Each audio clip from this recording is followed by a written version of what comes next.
Hai semuanya, kami dari mahasiswi Fakultas Psikologi Universitas Muhammadiyah Malang. Nah, dari video yang akan kami sampaikan ini, kami akan membahas tentang apa sih gangguan depressive disorder itu. Nah, selanjutnya selamat menonton, keep on watching.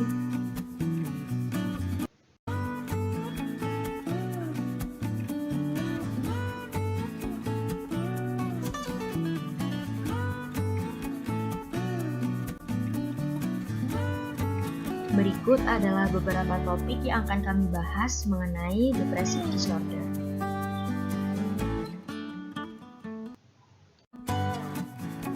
Apa itu depressive disorder? Depressive disorder adalah suatu gangguan yang merupakan suatu kondisi di mana seseorang merasa sedih, kecewa saat mengalami suatu perubahan seperti kehilangan atau mengalami kegagalan dan menjadi suatu patologis ketika tidak mampu beradaptasi dengan lingkungan.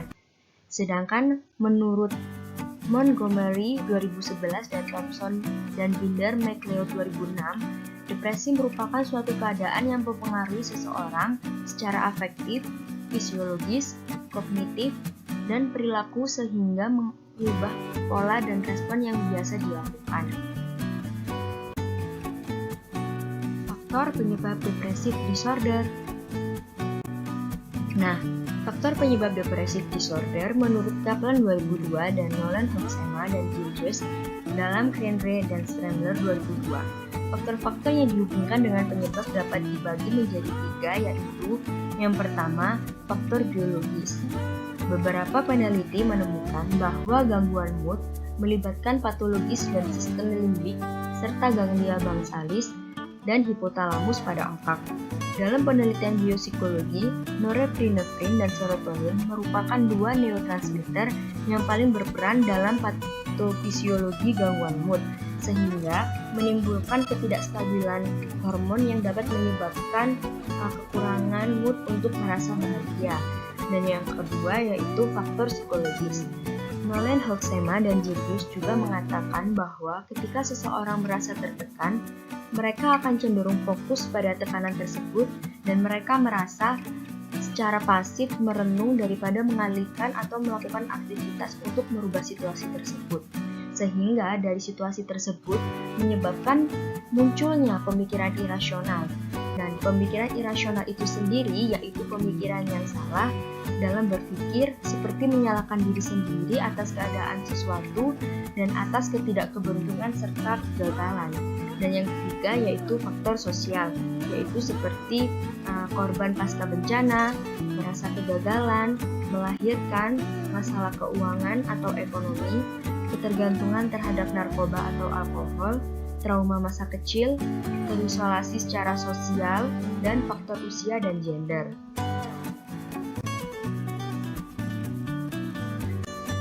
Selanjutnya kita masuk ke karakteristik apa saja yang ada di dalam depressive disorder. Karakteristik depressive disorder menurut American Psychiatry Association atau kita singkat APA diklarifikasikan menjadi 2 kategori. Yang pertama ada gangguan depresif mayor, digambarkan dengan hilangnya ketertarikan atau kesenangan akan aktivitas yang biasanya dilakukan. Gejala yang tampak berupa gangguan fungsi sosial dan aktivitas yang terjadi selama kurang lebih 2 minggu tanpa adanya riwayat perilaku. Kemudian yang kedua ada gangguan dysmetric karakteristik. Dari gangguan dysmetric mirip dengan gangguan depresif mayor, hanya bersifat lebih ringan.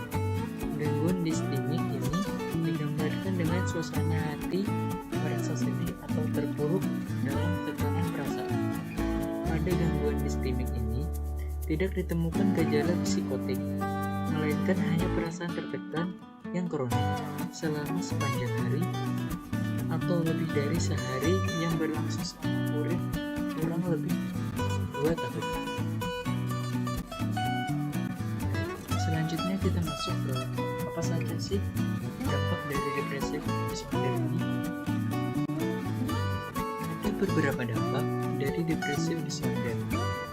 Di antaranya yang pertama ada bunuh diri, yang kedua ada gangguan tidur, yang ketiga ada gangguan interpersonal individu, yang keempat ada gangguan pola makan, dan yang terakhir dapat menimbulkan perilaku-perilaku merusak. Pencegahan depressive disorder.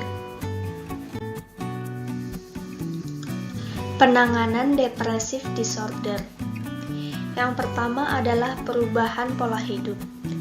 Perubahan pola hidup meliputi berolahraga, mengatur pola makan yang sehat, berdoa dan mendekatkan diri kepada Tuhan Yang Maha Esa, memiliki keberanian untuk berubah ke arah yang lebih positif, rekreasi, dan refreshing.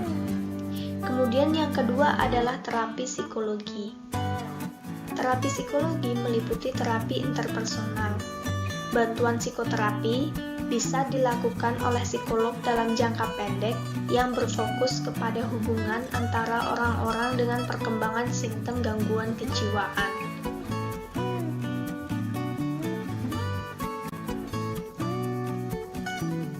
Kemudian ada juga konseling kelompok dan dukungan sosial, yaitu mengunjungi tempat layanan bimbingan konseling, pelaksanaan wawancara konseling yang dilakukan antara seorang konselor profesional dengan beberapa pasien sekaligus dalam kelompok kecil. Kemudian ada juga terapi humor profesional medis, yang membantu pasien untuk mempertahankan sikap mental yang positif dan berbagai tawa merespon psikologis dari tertawa, termasuk meningkatkan pernafasan, sirkulasi, sekresi hormon, enzim pencernaan, dan peningkatan tekanan darah. Yang terakhir ada terapi kognitif atau CBT. Pendekatan CBT memusatkan perhatian pada proses berpikir klien yang berhubungan dengan kesulitan emosional dan psikologi klien. Pencegahan depressive disorder. Yang pertama, bersikap realistis terhadap apa yang kita harapkan dan apa yang bisa kita lakukan. Yang kedua, tidak menyalahkan diri sendiri atau orang lain saat kita melakukan suatu kesalahan atau mengalami kegagalan. Yang ketiga, tidak membanding-bandingkan diri dengan orang lain ataupun kehidupan orang lain. Yang keempat, dukungan keluarga dan sosial. Dengan mengatakan jika kita mengalami masalah atau sedang mengalami depresi. Yang kelima, rutin lakukan olahraga dan kegiatan outdoor. Yang keenam, tidak terlalu menyesali suatu kejadian, bersikap tenang dan tidak mudah marah. Bangunlah harga diri dan mencoba bersikap dan berpikir positif. Yang ketujuh, tidak menyendiri, tidak menjauhi diri dari pergaulan, lebih bersosialisasi, melakukan aktivitas dengan lingkungan sekitar. Yang kedelapan, lebih religius mendekatkan diri kepada Tuhan Yang Maha Esa. Nah, dari pembahasan yang sudah kalian tonton, apakah sudah menambah wawasan kalian tentang apa sih itu depresi? Semoga dari video ini kalian bisa menjadi lebih positif dan dapat mentransfer energi-energi positif sehingga kita semua terhindar dari perilaku depresi. Semoga dapat menambah wawasan kalian pula tentang apa sih itu depresi. Sekian yang bisa kami sampaikan. Terima kasih atas waktu yang sudah diberikan. Terima kasih.